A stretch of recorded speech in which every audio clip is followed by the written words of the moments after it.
ഇപ്പം നിങ്ങൾ ആ ഹൃദയമിടിപ്പ് കേൾക്കുന്നുണ്ടോ?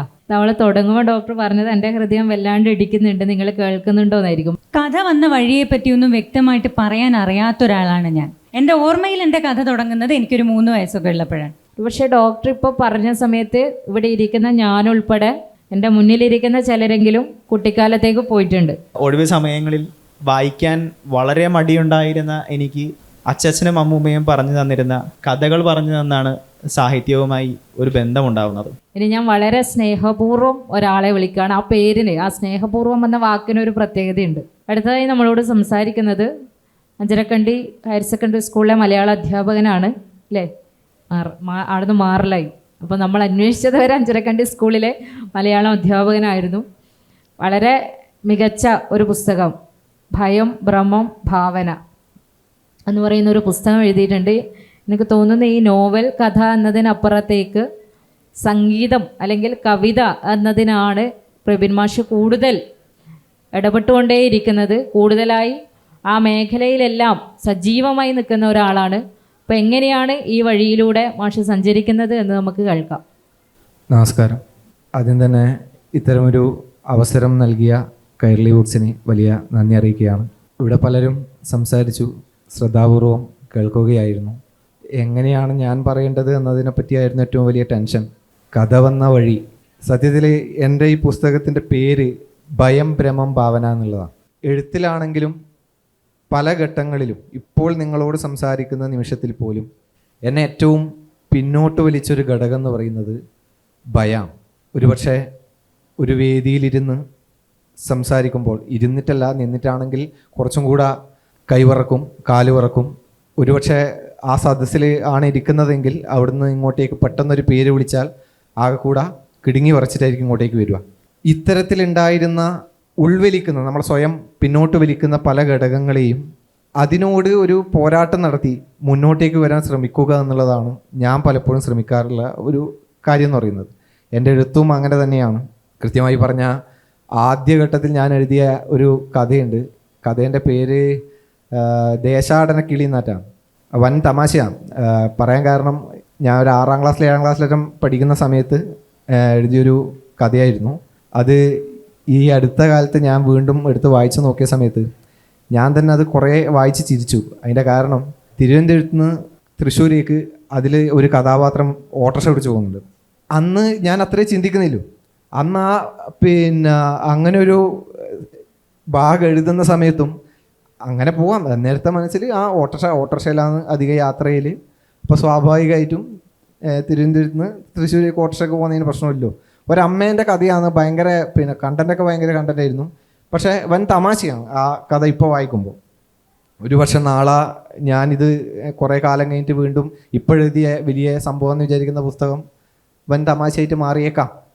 എന്നിരുന്നാലും എൻ്റെ കഥ എന്ന് പറയുന്നതിലേക്കുള്ള ഒരു വഴി പറയുകയാണെങ്കിൽ, ഞാൻ എഴുതിയ ഈ പുസ്തകം ഒരു ഫാൻറ്റസി സ്റ്റോറിയാണ്. എനിക്ക് ഇവിടെ നിന്നുകൊണ്ട്, അതായത് കണ്ണൂരിൻ്റെ മണ്ണിൽ നിന്ന് പറയുമ്പം വളരെ അഭിമാനം തോന്നുന്ന ഒരു കാര്യം കൂടിയാണ്. കാരണം കണ്ണൂരിൻ്റെ അഭിമാനകരമായിട്ടുള്ള ഒരു തനത് കലാരൂപമാണ് തെയ്യം.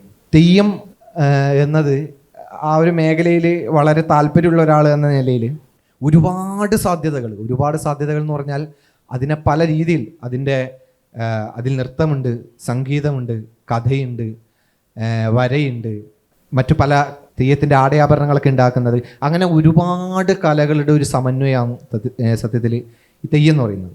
നമ്മളിപ്പോൾ ഈ അവതാർ പോലത്തെ ഒരു വെസ്റ്റേൺ സിനിമ കണ്ട് ആസ്വദിച്ച് ഭയങ്കര സംഭവം എന്ന് പറയുന്ന നമ്മുടെ നാട്ടിലെ തെയ്യക്കഥകൾ ഒന്ന് നോക്കുകയാണെങ്കിൽ അതിനെയൊക്കെ അമ്പരപ്പിക്കുന്ന രീതിയിലുള്ള ഫാൻറ്റസി കൊണ്ട് സമൃദ്ധമാണ് നമ്മുടെ നാട്. ഈ നാട്ടിൽ വളരുന്ന ഓരോ മനുഷ്യൻ്റെ മനസ്സിലും ഇവിടുത്തെ പലർക്കും അറിയാം ഇതൊന്നും വലിയ യാഥാർത്ഥ്യമുള്ള കാര്യമല്ല, ഇതിൽ വിശ്വസിക്കുന്നവരുണ്ടാവാം, ഇല്ലാതിരിക്കാം. എന്നിരുന്നാൽ പോലും ഈ പല കഥകളും അറിയുന്ന സമയത്ത് ഇത് യഥാർത്ഥമല്ല എന്ന് പറയുമ്പോഴും യഥാർത്ഥമാണെന്ന് വിശ്വസിക്കാൻ ഇഷ്ടപ്പെടുന്ന ആൾക്കാർ, അതായത് ഇതൊക്കെ ഒരു മിത്താണ്, ഇതൊന്നും വലിയ സംഭവമില്ല കാര്യമല്ല എന്ന് അറിയാം, ആ യുക്തി ഉള്ളിലുണ്ട്. പക്ഷേ അതിനും അപ്പുറത്ത് ആ ഫാൻറ്റസീൻ്റെ ലോകത്ത് ചുരുങ്ങി എന്താ പറയേണ്ടി ഒരു മുത്തശ്ശീൻ്റെ മടിയിലിരുന്ന് ഒരു ചെറിയൊരു വിളക്കിൻ്റെ വട്ടത്തിൽ ഈ കഥയും കേട്ടിട്ട് ഇങ്ങനെ അതൊക്കെ ഉണ്ടായിരുന്നെങ്കിൽ എന്ന് ചിന്തിക്കുന്ന ഒരു കുട്ടിയിൽ നിന്നാണ് സത്യത്തിൽ ഈ കഥകളൊക്കെ ഉണ്ടാവുന്നത്. എനിക്കങ്ങനെ പറഞ്ഞുതരാൻ മുത്തശ്ശി കഥകൾ പറയാൻ, അല്ലെങ്കിൽ ഒരു മുത്തശ്ശി ഉണ്ടായിരുന്നു, ഒരുപാട് കഥകൾ പറഞ്ഞു തന്നിട്ടുണ്ടായിരുന്നു. ആ കഥകളൊക്കെ മനസ്സിൽ എവിടെയൊക്കെയോ തങ്ങി നിന്നിരുന്നു. ആ തങ്ങി നിന്നതൊക്കെ തന്നെയാണ് പിന്നീട് എന്നെ ഒരു പുസ്തകം എഴുതുന്നതിലേക്ക് നയിച്ചത്. അതിലുമുപരി തെയ്യങ്ങളാൽ സമൃദ്ധമായ ഒരു വലിയ നാട്, ആ നാട്ടിലെ പല പല കഥകളും കൂടിയാണ്. ഇവിടെ സൂചിപ്പിച്ച ഒറ്റ ഒരു കാര്യം കൂടെ പറഞ്ഞ് ഞാൻ നിർത്തുകയാണ്. കൂടുതലും എഴുതിയത് കവിതകൾ എന്ന് പറയാൻ പറ്റില്ല, ഗാനങ്ങളാണ്.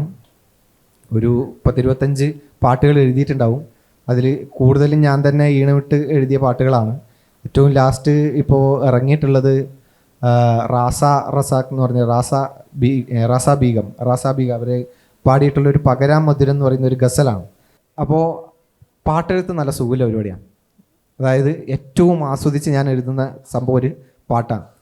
അതെനിക്ക് ഒരുപാട് മനസ്സിന് സുഖം നൽകുന്ന പരിപാടിയാണ്. നേരെ മറിച്ച് എനിക്ക് വ്യക്തിപരമായിട്ട് എനിക്ക് കഥയെഴുത്ത് ഭയങ്കര ബുദ്ധിമുട്ടാണ്. ഒരു കഥേൻ്റെ കണ്ടൻറ്റ് മനസ്സിൽ കിട്ടിയാൽ, ഇപ്പോൾ ഒരു സിനിമ എഴുത്തിലാണ്, അതെന്നെ ഏൽപ്പിച്ച ഒരു ദൗത്യം കൂടിയാണ്. പക്ഷേ കഥ മുഴുവൻ എൻ്റെ മനസ്സിലുണ്ട്. ഇതുവരെ എനിക്കൊന്ന് വരച്ച് തുടങ്ങാൻ പോലും പറ്റിയിട്ടില്ല. അതൊരു വലിയ പ്രശ്നമായിട്ട് എനിക്ക് തോന്നാറുണ്ട്. അതിൻ്റെ കാരണവും എൻ്റെ മനസ്സിൽ തന്നെയുണ്ട്. ഒരു പരിധിവരെ മടിയാണ്. ഇങ്ങനെയൊക്കെയാണ് എൻ്റെ വഴി. എനിക്ക് ഇത്രമാത്രം പറയാനേ സാധിക്കുള്ളൂ. ഓക്കെ. മടിയനായ കഥാകാരൻ എന്ന് വിളിക്കേണ്ടി വരും അല്ലേ നമ്മൾ? അപ്പോൾ തീർച്ചയായിട്ടും ഗാനങ്ങൾ എഴുതുന്നതോടൊപ്പം കഥകൾ കൂടി പുതിയത് ജനിക്കും എന്ന് തന്നെയാണ് നമ്മൾ പ്രതീക്ഷിക്കുന്നത്. ഇനി രമ്യ രതീഷാണ് സംസാരിക്കേണ്ടത്. എൻ്റെ പഞ്ചായത്തിൻ്റെ അതിർത്തിയിലാണ് താമസിക്കുന്നത്. കൂനം സ്വദേശിയാണ്. മികച്ച കഥകൾ എഴുതി വായനക്കാരെയെല്ലാം സ്വാധീനിക്കുന്നതിൽ രമ്യ കഴിവ് തെളിയിച്ചിട്ടുണ്ട്. എങ്ങനെയാണ് ഈ വഴിയിലൂടെ സഞ്ചരിക്കുന്നത് എന്ന് സംസാരിച്ചതിന് ശേഷം നമുക്ക് ബാക്കി കാര്യങ്ങൾ പറയാം. എല്ലാവർക്കും നമസ്കാരം. എന്നെ ഈ പരിപാടിയിലേക്ക് ക്ഷണിച്ചത് വിജുവാട്ടനാണ്. വിജുവാട്ടൻ കൂന സ്വദേശിയാണ്. അപ്പോൾ അദ്ദേഹത്തോടും കൈരളി ബുക്സിനോടും നന്ദി അറിയിക്കുന്നു. ഇവിടെ ഓരോരുത്തരും ഓരോ അനുഭവങ്ങൾ ഇങ്ങനെ പറഞ്ഞുകൊണ്ടേയിരുന്നു. സത്യം പറഞ്ഞാൽ എനിക്കുണ്ട്, വറിയും പിടിപ്പൊക്കെ എനിക്കുണ്ട്.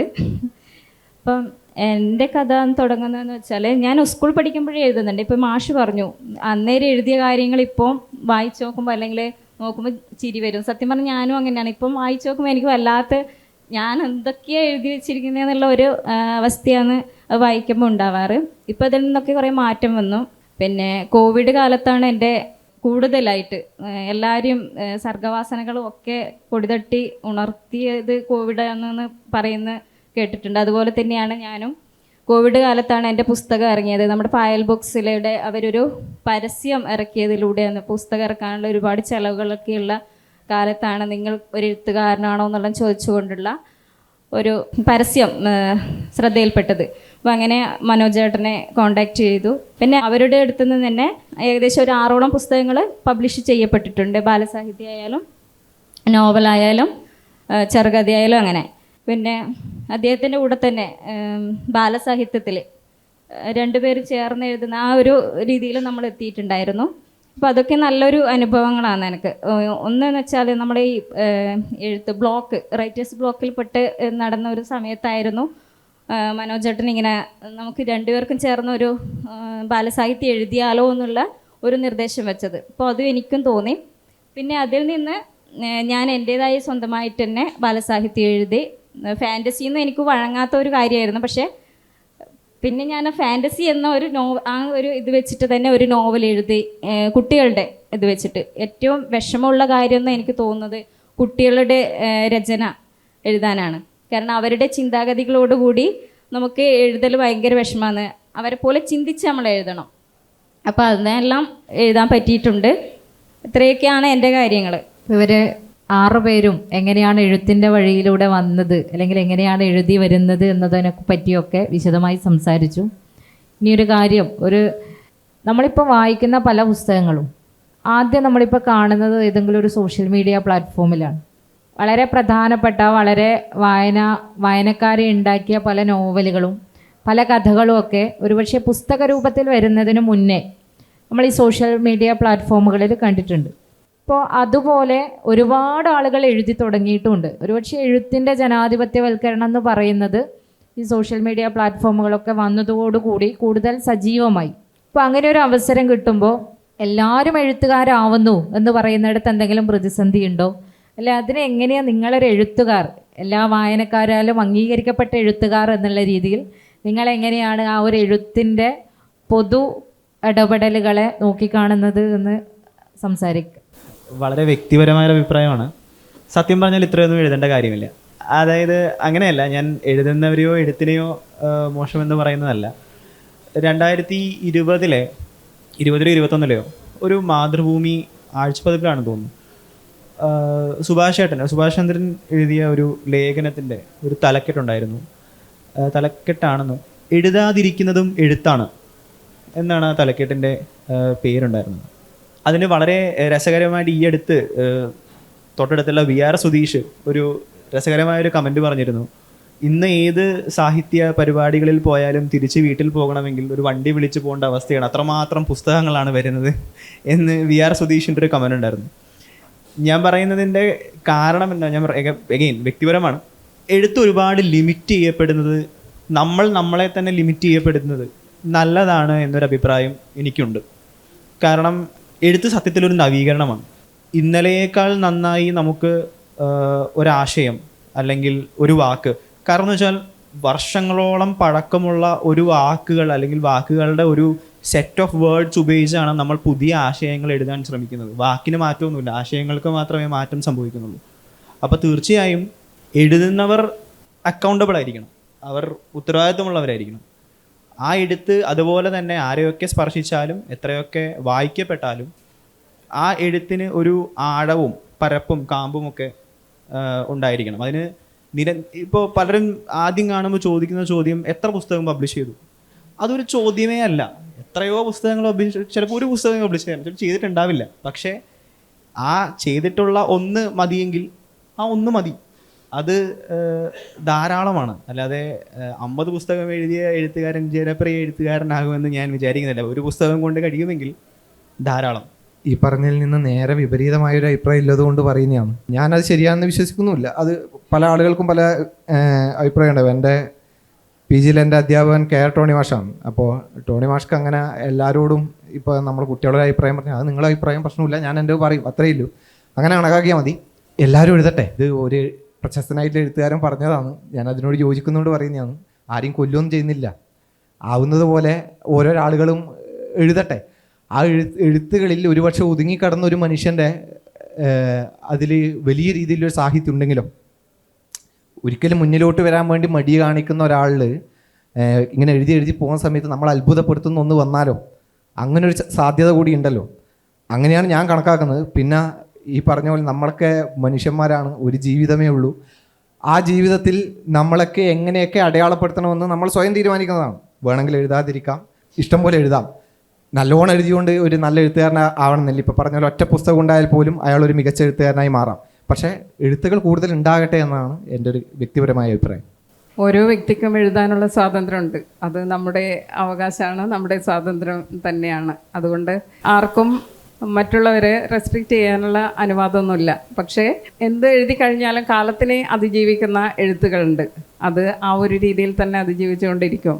അതുകൊണ്ട് തന്നെ മറ്റൊരു കാര്യം, എഴുതുക എന്നുള്ളത് മറ്റ് രീതിയിലേക്ക്, ഇപ്പോൾ പുതിയ കാലത്ത് ലഹരിക്ക് അടിമയാക്കപ്പെടുന്ന യുവത്വങ്ങൾ ധാരാളമായിട്ട് നമ്മൾക്ക് കാണാൻ പറ്റുന്നുണ്ട്. അതുപോലെ തന്നെ ചെറിയ സില്ലിയായിട്ടുള്ള കാര്യങ്ങൾക്ക് വേണ്ടിയിട്ട് ആത്മഹത്യയിലേക്ക് പോകുന്ന ആൾക്കാർ, കുട്ടികൾ, പ്രത്യേകിച്ച് കുട്ടികളൊക്കെ കാണുന്നുണ്ട്. അങ്ങനെ വരുമ്പോൾ ഇവരുടെ ആത്മാവിഷ്കാരത്തിന് പ്രധാനമായിട്ടുള്ള ഒരു കാര്യം അവർക്ക് എന്താ പറയേണ്ട, മനസ്സിനെ റിലീസ് ചെയ്യാൻ വേണ്ടിയിട്ടുള്ള ഒരു ഉപാധി എന്ന നിലയിൽ എഴുത്തിന് പ്രാധാന്യമുണ്ട് എന്നുള്ളതാണ്. അപ്പോൾ ഏത് എഴുത്തും ചെറുതായിക്കോട്ടെ വലുതായിക്കോട്ടെ എഴുത്ത് തന്നെയാണ്. ആ ഒരു രീതിയിൽ എഴുത്തിന് എല്ലാ കാലത്തും പ്രാധാന്യമുണ്ട്. ഇപ്പോൾ സോഷ്യൽ മീഡിയ പോലുള്ള ഉപാധികൾ ഉള്ളത് കൊണ്ട് എല്ലാവർക്കും എഴുതാനുള്ള ഒരു ആത്മവിശ്വാസം കൂടി വരുന്നുണ്ട്. എന്ത് എഴുതി കഴിഞ്ഞാലും എത്രയോ കാലമായിട്ട് എഴുത്ത് വരുന്നുണ്ട്. നമ്മൾ പറയാം, സംഘകാലം മുതൽ പദ്യസാഹിത്യത്തിൻ്റെ ഒരു കുത്തൊഴുക്ക് തന്നെ ഉണ്ടായിട്ടുണ്ട്. ആ കാലത്തൊക്കെ സ്ത്രീകൾ ധാരാളമായിട്ട് എഴുതുകയും ചെയ്തിട്ടുണ്ട്. അപ്പോൾ ആ കാലഘട്ടം കഴിഞ്ഞ് AD 1 മുതൽ 5 വരെ ഉള്ള ഒരു കാലഘട്ടത്തിലാണ് ആ ഒരു പദ്യം, കവിത, പാട്ട് സാഹിത്യത്തിൻ്റെ ഏറ്റവും സജീവമായിട്ടുള്ള സമ്പന്നമായിട്ടുള്ള ഒരു കാലം. ആ ഒരു കാലം കഴിഞ്ഞിട്ട് ഇപ്പോൾ 21-ാം നൂറ്റാണ്ടിലേക്ക് എത്തുമ്പോഴേക്ക് നമുക്ക് എഴുതാനുള്ള ഉപാധികൾ, അതുപോലെ തന്നെ സൗകര്യങ്ങൾ, അതൊക്കെ ധാരാളമായിട്ട് വന്നിട്ടുണ്ട്. ചിലപ്പോൾ കഴിഞ്ഞൊരു കാലത്ത് അല്ല ഈ കാലത്ത് തന്നെ നന്നായിട്ട് എഴുതാൻ പറ്റുന്ന ധാരാളം ആളുകൾ ഉണ്ടാവും. അവർ ചിലപ്പോഴും പുറത്തേക്ക് വരാതിരിക്കുന്നുണ്ടാവും. അതുകൊണ്ട് തന്നെ എഴുതാൻ പറ്റുന്ന ആളുകൾക്ക് എഴുതുന്നു എന്നുള്ളത് നല്ലതോ മോശമോ അത് വേറെ ഒരു കാര്യം. അത് നമ്മൾക്ക് നല്ലത് ആപേക്ഷികമായതുകൊണ്ട് നമുക്ക് ആ രീതിയിൽ പറയാൻ പറ്റില്ല. എന്നാൽ പോലും കാലത്തെ അതിജീവിക്കുന്ന എഴുത്തുകളുണ്ട് തീർച്ചയായിട്ടും. ഇപ്പോൾ ഇതിഹാസ കാവ്യങ്ങളെല്ലാം ആ ഒരു രീതിയിൽ കാലത്തെ അതിജീവിച്ചുകൊണ്ട് വരുന്ന എഴുത്തുകളാണ്. മലയാള സാഹിത്യം പോലെ തന്നെ ലോക സാഹിത്യത്തിലും ഒരുപാട് കൃതികൾ കാലത്തെ അതിജീവിച്ചുകൊണ്ട് മുന്നോട്ടേക്ക് വരുന്നുണ്ട്. അതുകൊണ്ട് എല്ലാവരും എഴുതുക എന്നുള്ളത് എഴുതട്ടെ. അത് മറ്റൊന്നിനെ ഒരു മറുമരുന്നായിട്ട് വരുന്ന ഒന്നാണ് എഴുത്ത്, കല, അല്ലെങ്കിൽ എല്ലാ സാഹിത്യ രൂപങ്ങളും കലാരൂപങ്ങളും. അതുകൊണ്ട് തന്നെ എഴുത്ത് അതിൻ്റെ വഴിക്ക് പോകട്ടെ, നല്ലത് അതിജീവിച്ച് വരട്ടെ എന്നുള്ളതാണ് എനിക്ക് തോന്നുന്ന ഒരു അഭിപ്രായം. ടീച്ചർ നേരത്തെ സംസാരിച്ചു തുടങ്ങുമ്പോൾ പറഞ്ഞത് എത്ര തന്നെ വീടുകൾ ആധുനികവൽക്കരിക്കപ്പെട്ടാലും എത്ര തന്നെ അടുക്കളകളൊക്കെ ആധുനികവൽക്കരിക്കപ്പെട്ടാലും എഴുത്തിൽ സ്ത്രീകളെ സംബന്ധിച്ചിടത്തോളം ചെറിയ പ്രതിസന്ധികളും പ്രയാസങ്ങളും ഉണ്ടാവുന്നുണ്ട് എന്ന് സൂചിപ്പിച്ചു. അത് ഇവിടെ പങ്കെടുത്തുകൊണ്ടിരിക്കുന്ന മറ്റു 3 പേർക്കും അതിനോടുള്ള നിങ്ങളുടെ കാഴ്ചപ്പാട് എന്താണ് ഒന്നുകൂടി ഒന്ന് പറഞ്ഞാൽ നന്നായിരിക്കും.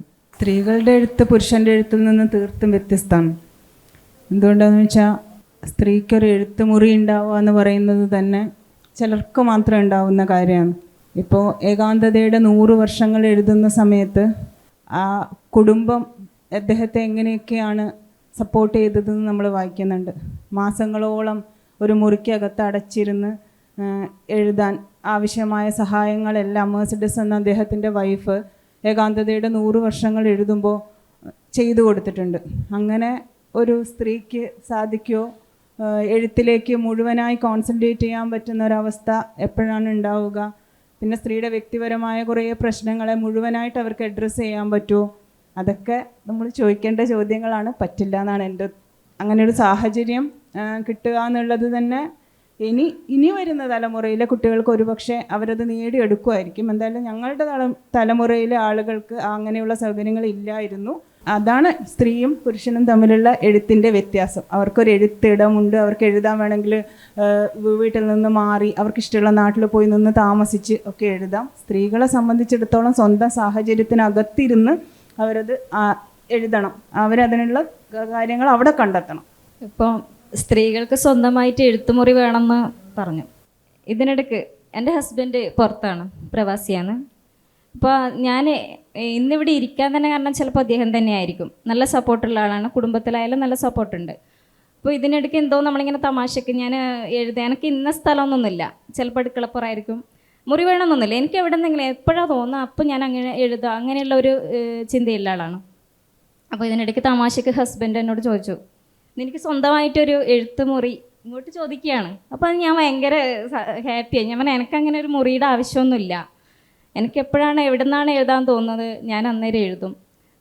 ഇങ്ങനെ പറഞ്ഞപ്പോൾ ഭയങ്കര സന്തോഷമായിരുന്നു. ഇപ്പോൾ ഇതെൻ്റെ വ്യക്തിപരമായ കാര്യമാണ്, എല്ലാവരും അങ്ങനെ ആയിരിക്കണം എന്നില്ല. ഇപ്പോൾ കുട്ടികളും അല്ലെങ്കിൽ കുടുംബം എല്ലാം നോക്കി സ്കൂളിൽ വർക്ക് ചെയ്യുന്നതാണ്. അപ്പോൾ എന്നോട് പലരും ചോദിച്ചിട്ടുണ്ട് ഇതിനിടയ്ക്ക് എങ്ങനെയാണ് എനിക്ക് ഇതൊക്കെ എഴുതാൻ ടൈം കിട്ടുന്നത്.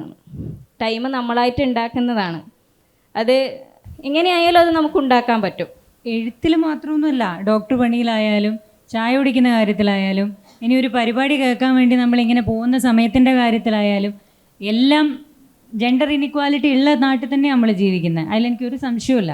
7 മണി കഴിഞ്ഞാലോ 8 മണി കഴിഞ്ഞോ 9 മണിയൊക്കെ കഴിഞ്ഞിട്ട് എൻ്റെ OP നീണ്ടു പോയാൽ ഞാൻ ലേറ്റാവും ടൗണിലേക്ക് വണ്ടി എടുത്ത് ഇറങ്ങുമ്പോൾ. സ്വാഭാവികമായും എൻ്റെ ഭർത്താവിനോട് ഇല്ലാത്ത ചോദ്യം എത്രയോ തവണ കേൾക്കുന്ന ആളാണ് ഞാൻ. ഡോക്ടർ എന്താ വീട്ടിൽ പോകുന്നില്ലേ എന്ന് ചോദിക്കുമ്പോൾ ചിലപ്പോൾ നമ്മൾ വണ്ടി സൈഡാക്കി നിർത്തി ചായ കുടിക്കാൻ വേണ്ടി നമ്മൾ കയറുന്ന സമയത്ത് ഡോക്ടർ ആരും ഇല്ലേ, ഒറ്റയ്ക്കാണോ എന്ന് ചോദിക്കുന്ന 2026 ഇപ്പോൾ തുടങ്ങി ഇത്ര മാസമേ ആയിട്ടുള്ളൂ എങ്കിലും 26 ഈ ചോദ്യങ്ങളൊക്കെ കേൾക്കുന്ന ആൾക്കാർ തന്നെയാണ് നമ്മളൊക്കെ.